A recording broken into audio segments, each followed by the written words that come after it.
Okay, hello everyone, welcome to JSN classes. So part 2 में आप सबका स्वागत है। The rise of nationalism in Europe. Watch this part till and.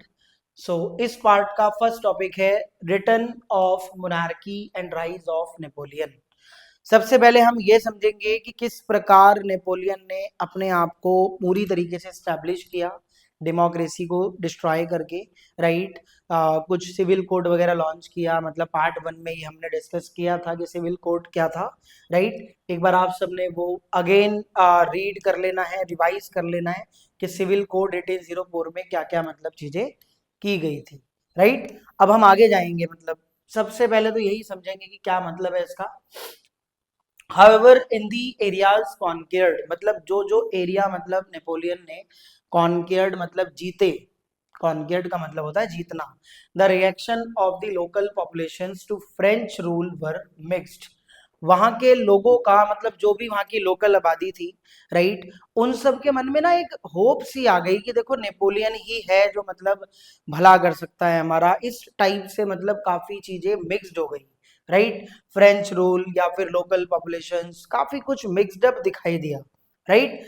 Initially in many places such as Holland and Switzerland as well as certain cities like Brussels, Mainz, Milan and Warsaw. Initially in regions में the French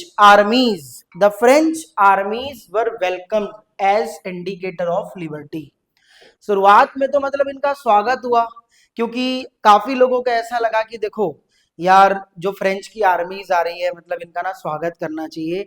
ये हमें freedom दिला सकती है, liberty दिला सकती है। Liberty को हम कहते हैं आजादी, फ्रीडम, राइट। मतलब ऐसा होता है ना कि नेपोलियन ने जब एंट्री मारी और सिविल कोड लॉन्च कर दिया, अपने आप को स्थापित कर लिया, कुछ चीजें स्टैब्लिश ऐसी कर दी कि जिससे लोगों का ना भरोसा जीत लिया, राइट। अब इनका टर्म आपको पता होना चाहिए कि सबसे पहले नेपोलियन 1799 में फ्रांस में आता है, राइट। फ्रांस में अपने आप को एज अ रूलर डिक्लेयर कर लेता है। उसके बाद 1815 तक पूरा एरा चलता है, मतलब नेपोलियन बोनापार्ट का, राइट। तो स्टार्टिंग में तो बहुत मजे आ गए, लोगों को लगा अब तो आजादी मिल जाएगी, but the initial enthusiasm soon turn to hostility, right.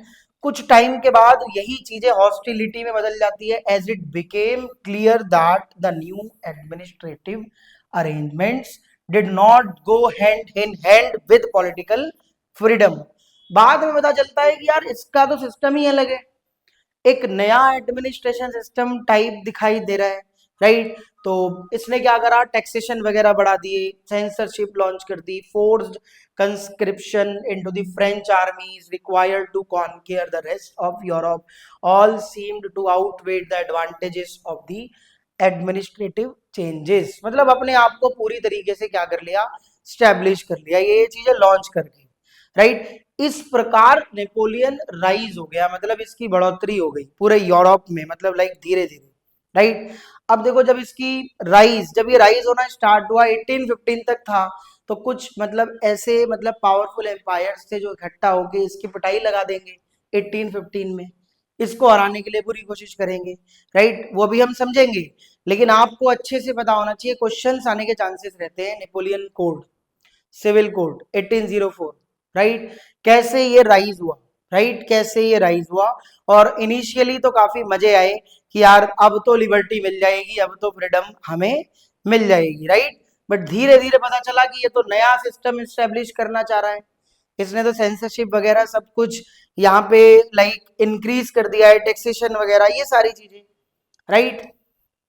तो इस वजह से मतलब धीरे धीरे अब लोगों को मतलब ऐसा पता चलने लगा कि यार ऐसा हो रहा है। लोगों को तो देखो मजे आएंगे, बट कुछ पावरफुल एम्पायर्स अब सब इकट्ठा होके इसकी पिटाई लगाएंगे, राइट, जिसमें इसका फॉल हो जाएगा, राइट। इस बात को समझना, the fall of Napoleon.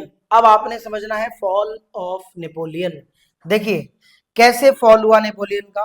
Many saw Napoleon as a liberator who would bring freedom for the people. कई लोगों का मानना था कि नेपोलियन ही है जो लोगों को, हम सबको आजादी दिलाएगा, राइट।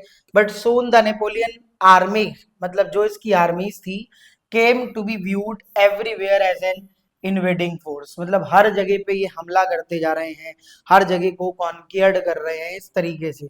दस other Nations joined hands and defeated Napoleon in the battle of Waterloo 1815, right. आपने ये याद कर लेना है, battle of Waterloo, battle of Waterloo 1815 में इसी चीज का इंडिकेशन है जिसमें नेपोलियन को हरा दिया गया था, राइट। रशिया, प्रूशिया, ऑस्ट्रिया, मतलब ऐसे पावरफुल एम्पायर मिलकर इकट्ठा हो गए थे जिन्होंने इस बैटल ऑफ वाटरलू में नेपोलियन को हरा दिया था, right. Many of his measures that carried the revolutionaries idea of liberty and modern laws to other parts of Europe had an impact on people long after Napoleon had left। अब आप एक चीज ध्यान रखना, जब नेपोलियन को हराया powerful empires ने, तो कई लोग, जैसे होता है ना middle class, new middle class populations, liberalism विचारधारा वाली पॉपुलेशंस अब राइज होने लगी आफ्टर 1815। तो कई रेवोल्यूशनरीज, क्रांतिकारी लोग अब दिखने लगे कि जो यार अब पूरे यूरोप को नेशन में बदल के रहेंगे, वो अवेयर होने लगे। मतलब ऐसे अब नहीं है कि जैसे नेपोलियन आया इसने सिविल कोड लॉन्च कर दिया, ये तो अपने आप को ही स्टेब्लिश कर गया भाई। स्टार्टिंग में तो मजे आ गए, कुछ टाइम के बाद पता चला ऐसा ऐसा है, राइट। अब इसमें जितने कंजर्वेटिव लोग थे, प्रूशिया, रशिया, मतलब ऑस्ट्रिया, जितने पावरफुल एम्पायर्स के, ये सब इकट्ठा होके इसको हरा देते हैं, राइट। जिसमें नेपोलियन का क्या हो जाता है, फॉल हो जाता है, सिंपल।